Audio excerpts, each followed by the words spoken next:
So the theme of tonight's conversation is responsibility. Namely, is there a role for the food industry in furthering public health? Recently, several major food manufacturers have made commitments to health, namely in terms of reformulating their products to have lower levels of salt, sugar, and fat. These three substances, as Michael Moss reported in his eponymous book, are often identified as key culprits in the public health crisis. But do these developments reflect a genuine concern for health on the part of the food industry? Quickly, I'd like to introduce our panel. I'm not going to go into their bios. Those are in your programs. We have Derek Yock, who's the executive director of the Vitality Institute, Christina Roberto from Harvard School of Public Health, Howard Moskowitz, who's the chairman of iNovum, and Michele Simon, who is the president of Eat, Drink, Politics. Dave Arnold, who's the founder of MOFAD, will be moderating our debate. So thank you so much.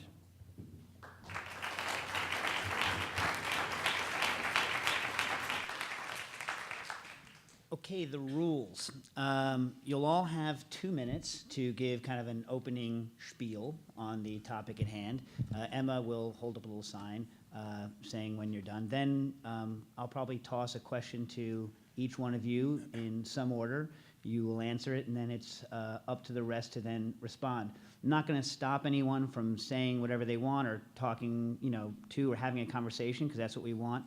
Just keep it respectful, because otherwise I'll have to come in and lay down the law, which I don't want to do. All right? So we'll start with Michele. We'll go down. All right. Thank you for bringing us all together to have, I'm sure, will be a respectful and invigorating conversation. I'm looking forward to it.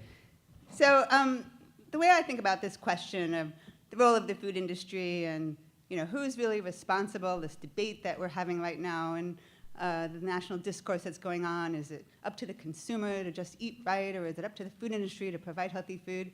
To me, that's has a lot of built-in assumptions that I think need to be unpacked. So the biggest assumption is that there's equal footing, right? So that somehow consumers and industry are both equal players in this game, if you will, of how to eat right. And nothing could be farther from the truth, right? We have a food industry that spends billions of dollars a year on everything from R&D to figure out how to engineer products to get you to keep eating more and more, to focus groups, to deep psychological research to figure out how to get you to eat more and more, and what color to use on the packaging, and that go on and on and on. So you have this imbalance.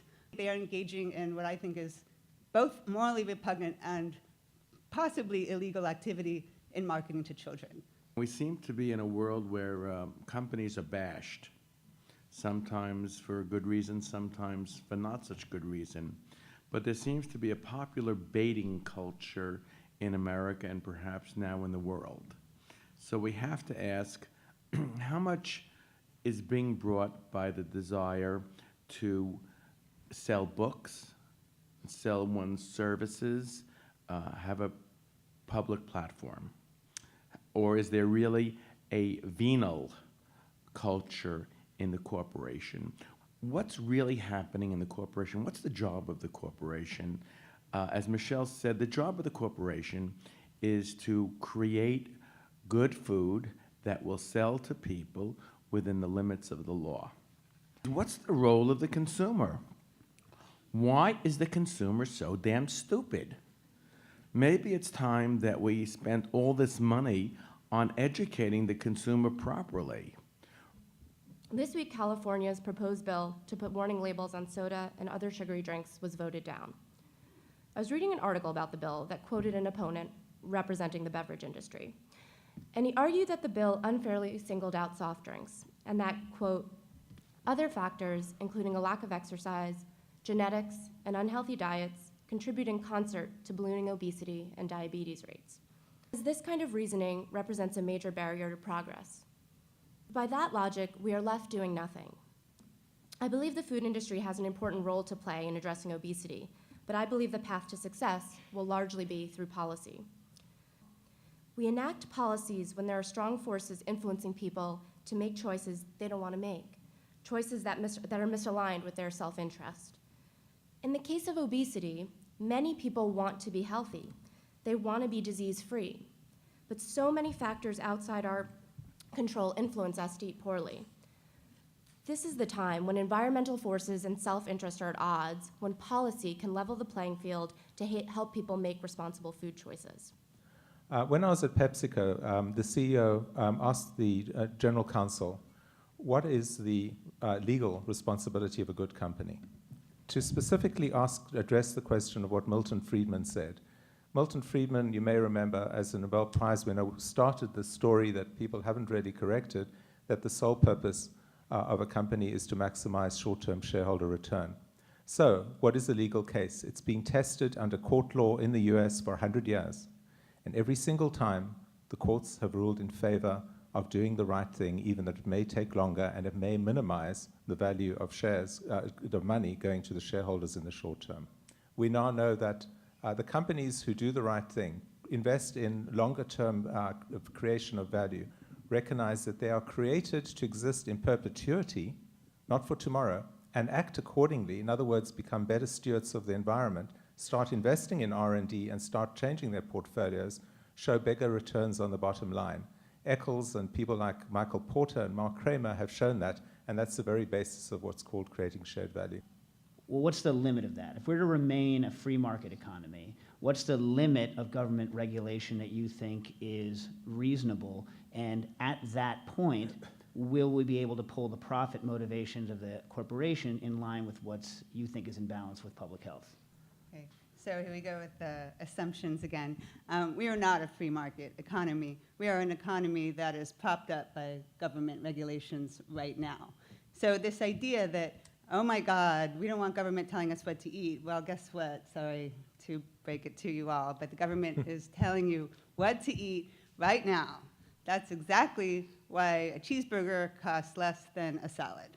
There's a balance to be struck between allowing for some free market solutions and competitiveness, et cetera, and having a government that protects the people. That's really the proper role of government, to balance economic interests with the public interest. Well, before I let it go to the other thing, to more the point of the question, what would that look like? What would that look like in a system where we actually have to feed a large amount of people for a relatively small amount of money? Like, what would that actually look like?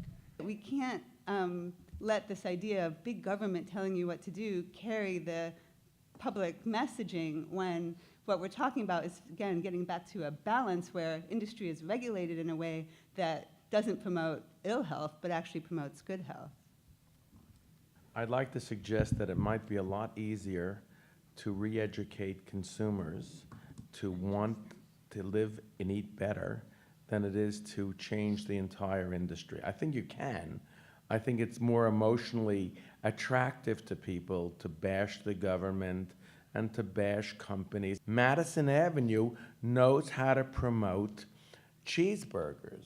Why don't we take the same creative brains in Madison Avenue and promote living healthfully? Actually, many people do want to be healthy. 50% of people at any time are currently on a diet. And so it's not necessarily this lack of people needing to be reprogrammed to care about that. People care about it a lot.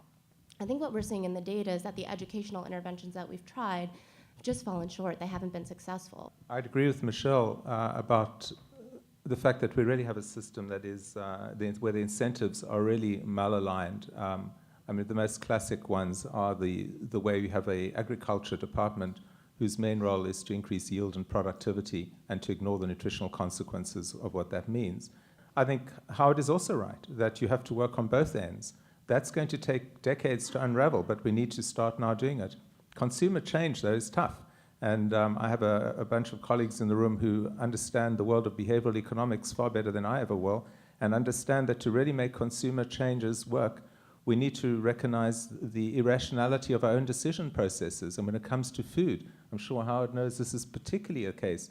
Faced with a tempting cookie at the back, I noticed he took it. He did comment to me that it's a pity they didn't have bananas and carrots. The thing that I would disagree with Howard about is to get the marketers to change their marketing practices. Those marketers are skilled at selling stuff under the aura of fun, very tasty, sugary, whatever. Those marketers are not going to lead us to the healthier foods and the healthier lifestyle. We need a new breed of marketers who actually understand how complex it will be to make the change. make an ethical statement now. Is it ever ethical to market towards children? Is it inherently unethical, even if you were selling something like carrots or Captain Vegetable or whatever they used to push on the Saturday morning cartoons? Okay, if we know how to market junk food, can we take those same tactics and just try to market healthy food to kids?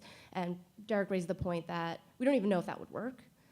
But from my perspective, I'm thinking practically here. I think obesity is a huge issue. We have to start somewhere. We have to try some things. And so I personally feel like, you know what, let's go for it. Let's try to figure out how to market healthy foods. Let's use those same strategies and see if we can make it work. So I disagree with my compatriot over here from Harvard. I've written a lot about this, and basically it's both immoral and probably illegal to market to children, period. I think the real question isn't for this country, isn't whether it's moral or ethical. That would be very nice if it was the question. The question is what is supported under the First Amendment. People don't need to be marketed to eat, right? I mean, I don't know about you, but I get hungry. That's when I eat. We need to get the unhealthy advertising out of the way, and then people just get hungry, right? I mean, it's especially true with marketing to children. Get out of the way of parents. That's what I say to marketers who want to do the right thing. Let parents do their job of getting their kids to eat right. Or you've had a long and well-known career developing tools that help people either find the point that something is the most delicious for them or the most marketable, and it's a tool. And you've recently started giving talks on how that same tool could be used to market things like healthy choices, Yes. or how to get people to treat themselves properly in hospitals so that they get out. Now, if it's just a tool, do tools have ethics, or are they merely tools? Tools are simply tools, and they could be used for good or they could be used for evil. You can tell a person how to comply in the language that she or he needs to hear, and they'll comply. Or you can use it to twist people's minds to vote in a certain way.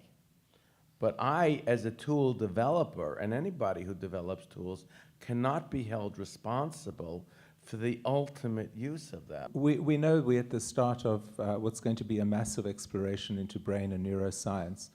And for the first time, the public sector is doing what many in the private sector have done, starting to appreciate the importance of taste and flavor and brain science and how they're linked to emotion and action and all of these things. I think there is an ethical issue here. What struck me was that when one looks at the ethical guidelines for universities in doing brain and neuroscience in the area of food, the requirements really focus on one thing: safety, minimizing safety issues, and then maybe you'll find something terrible and how you're going to deal with it. They don't look at the intent of the research. We need to ensure that the ethics of neuroscience in the area of food makes a very clear distinction between research to bring about a new fun flavor, which may increase obesity, as opposed to those aimed at going in the opposite direction, reducing some of the damages of food.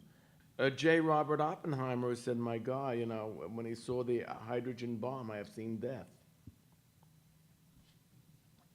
I don't think by the way, I don't think any researcher doing a taste test says that.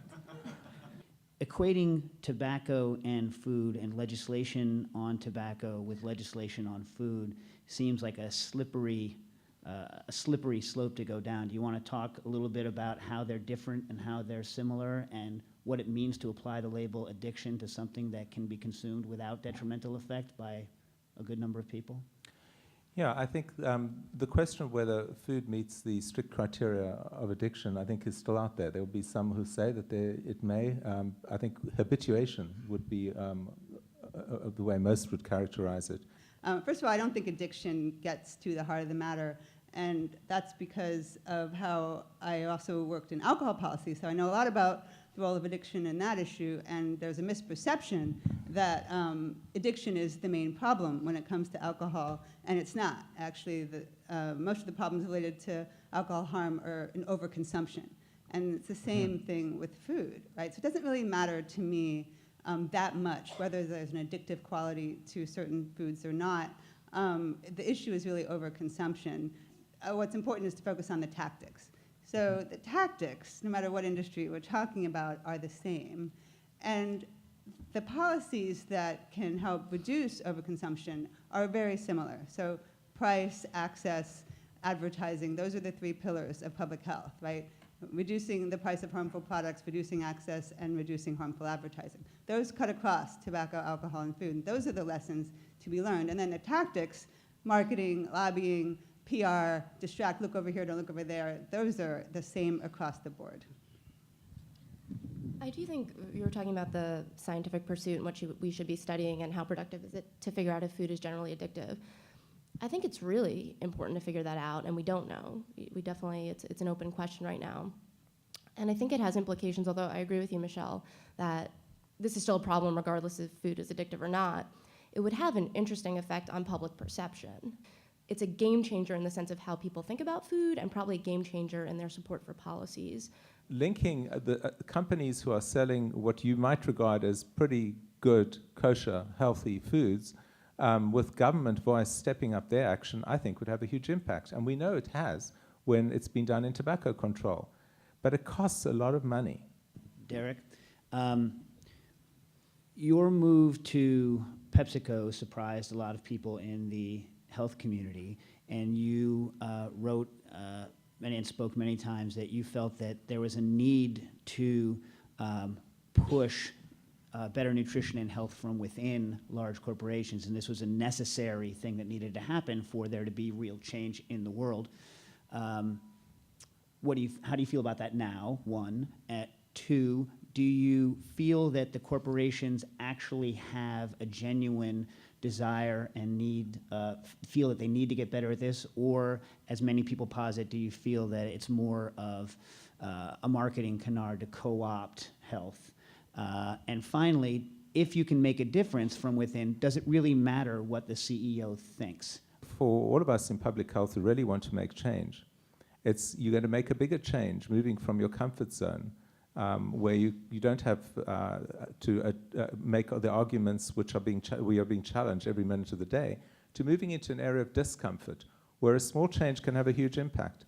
So do you believe that big industry could be a legitimate partner in conjunction with, I said, oh, do you? I'm asking. Do you you're believe? asking, all right. Yeah, could they be a legitimate partner in conjunction with governmental regulation? Yes, I do think there is a potential role for industry to make meaningful change. And I'm not going to say, industry can't do anything right and we need government regulation all the time. I actually think, it's impossible to get the federal government to move on anything, mostly because the companies are obstructing it.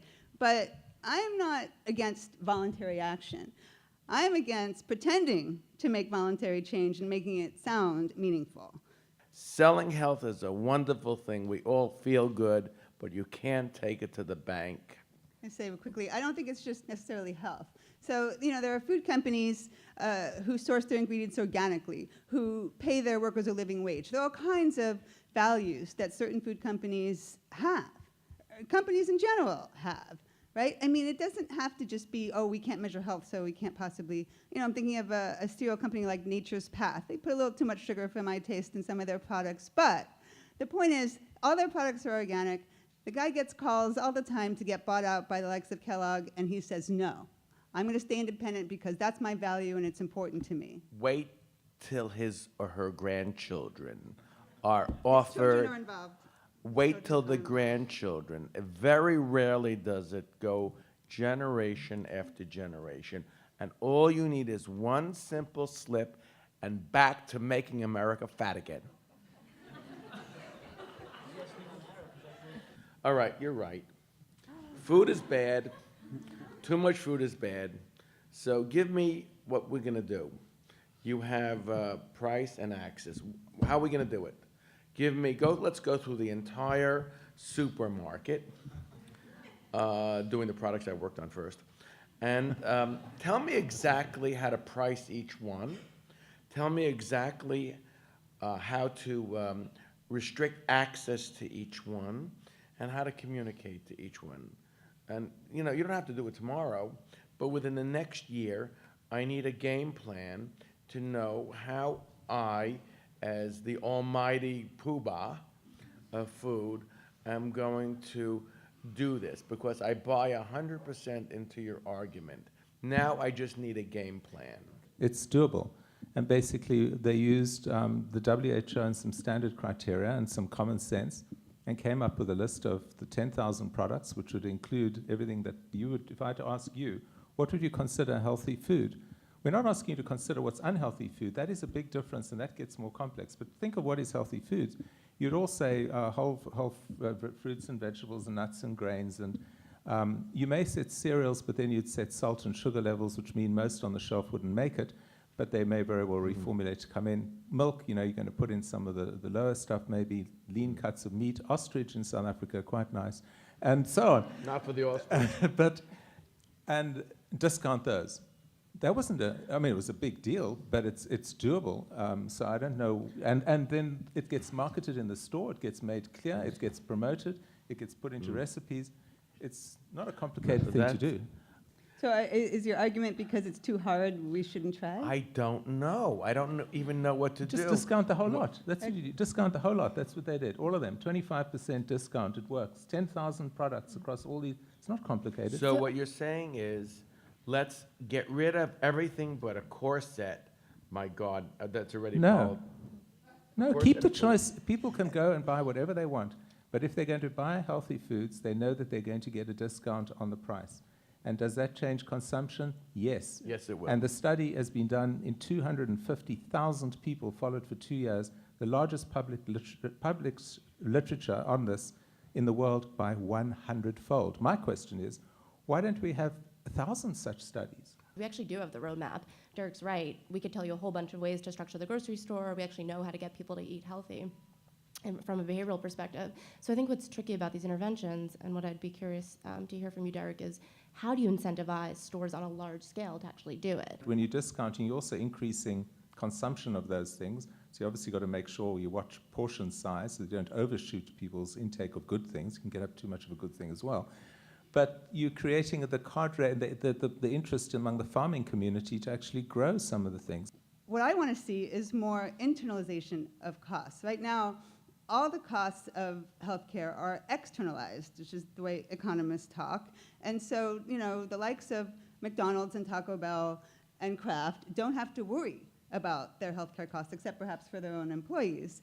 But, imagine if these companies had to worry about the actual costs of producing beef, on the environment, on public health. I mean, that would just be a whole different system. I think there are all kinds of ways you could rethink the way we're currently going about things. And just because it's too hard isn't a reason not to do it.